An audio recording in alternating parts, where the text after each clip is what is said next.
but I was going to show it to you. Anyway, enough about that. Divorce can ruin your life. And one thing that does happen is that people don't realize the cost of it psychologically, physically, financially, and the cost to collateral damage to others. To where when men say, I want to avoid this, people just shame you back. Just take a chance, just gamble, just roll the dice. You never know, not realizing that there's a cost that's going to go to it. I guess last point is the fact that it is proof that once a man has whatever he wants in life, he's least likely to be married, especially to a masculine woman. So when dudes say, I like educated women, these are usually less educated men, less intelligent men, typically, not always, typically. It's literally a Pookie. I can live off of her. She can buy me shit, typically. But once a guy has built himself up, that means he's going to put more parameters and controls to his relationships. That's what these women are experiencing. Okay. That one woman that said these men, these providers are putting parameters to their access to their wealth. Why? Because he knows what he's going to lose if he picks the wrong woman. You have less chance of finding a woman. You have access to more women, access to younger women. They'll play with you. They'll play in a sandbox. But he knows what he's going to lose. So he's going to say prenup, non-disclosure agreement. He's going to start putting up parameters as to what she gets access to. He'll start penny pinching, maybe give her a PPM, maybe talk about allowance. And then when she spends up the allowance and she comes back and says, Daddy, I need $500 more. He said, bitch, you spent it up. Sorry. Okay. Or he starts saying, you need to give me your location. He's going to start putting parameters up to protect. Why? Because he knows what he's going to lose. Now, let's take a guy that doesn't know what he's going to lose. You have nothing. You think you get access to women for free. You don't realize the cost. You date down, low-hanging fruit, swamp busters, booger wolves, cock-eyed knock-knees. You claim it's success. You get married to her. She waits till you invest. She divorces you. And then you say you got divorce rate. She finessed you in divorce court. No, she didn't. No, she didn't. She did the marriage will. She did what I told you she was going to do. What you did was you married her before you had anything. You got into a relationship thinking it was free. But you didn't learn until you had something. Then when you had something, she took what she can get from you.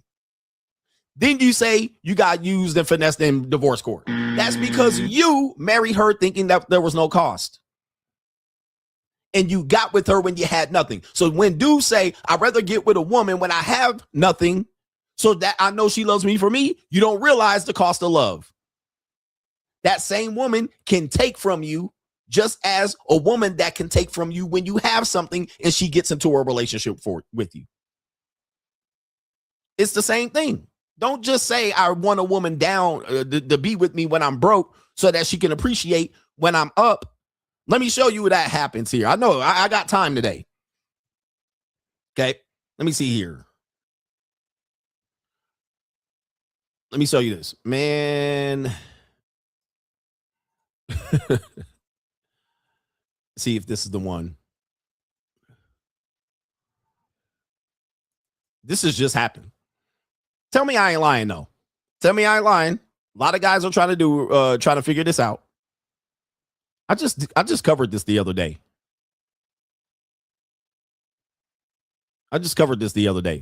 Where a guy was with a woman married for 28 years.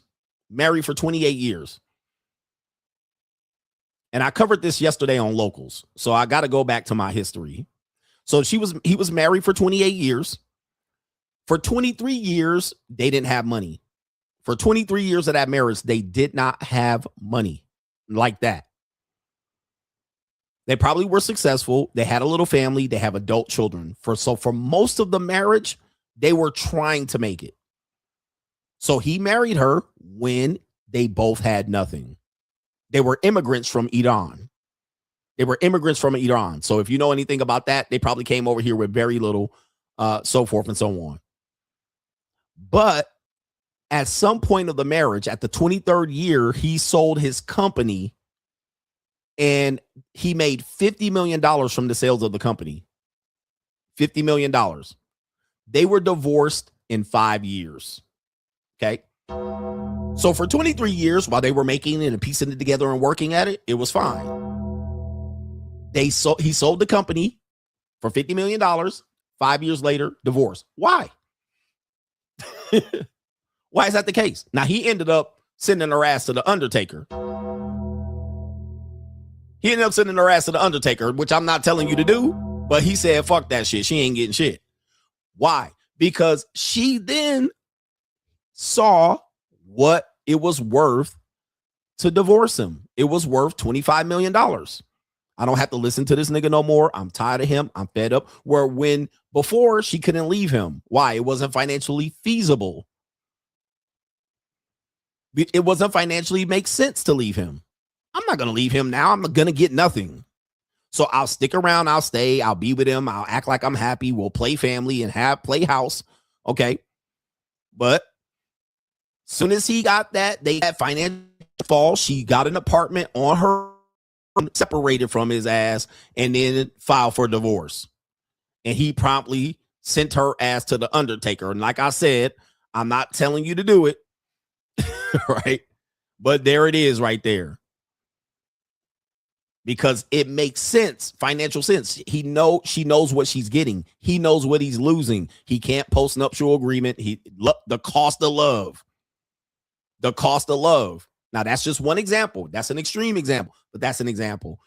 Just because you get with a woman when you have nothing ensures you nothing. It ensures nothing. Let you be successful. Let her be successful. I can guarantee you that. Let her become successful. Let her become successful. And you don't become successful. I can guarantee you there's a 80, 90, 20, 98% chance she gonna dip on your ass. After 5, 10, 15, 20 years, she dipping. Let you become successful and her don't. She's either going to sabotage you out of jealousy and or dip on your ass and take the check on the way out, the cost of love. Okay? That's what I want young men to understand.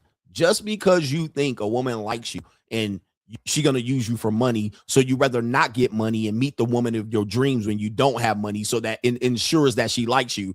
That's the dumbest thing. It's going to take some time. Just let time slip. Nigga, she going to dip on your motherfucking goofy ass. All right, that ensures you nothing. At some particular point, you're going to make more money. From 20, you meet your high school sweetheart at 20. At 40, you're going to be making way more money than you were at 20. See what happens. Right? The cost of love. Anyway, let me get to these super chats here. I hope this was a great show for you. I think it was a great show back. We're walking the tightrope. We're not safe here on YouTube. That's why I got to tell you. It's protocol.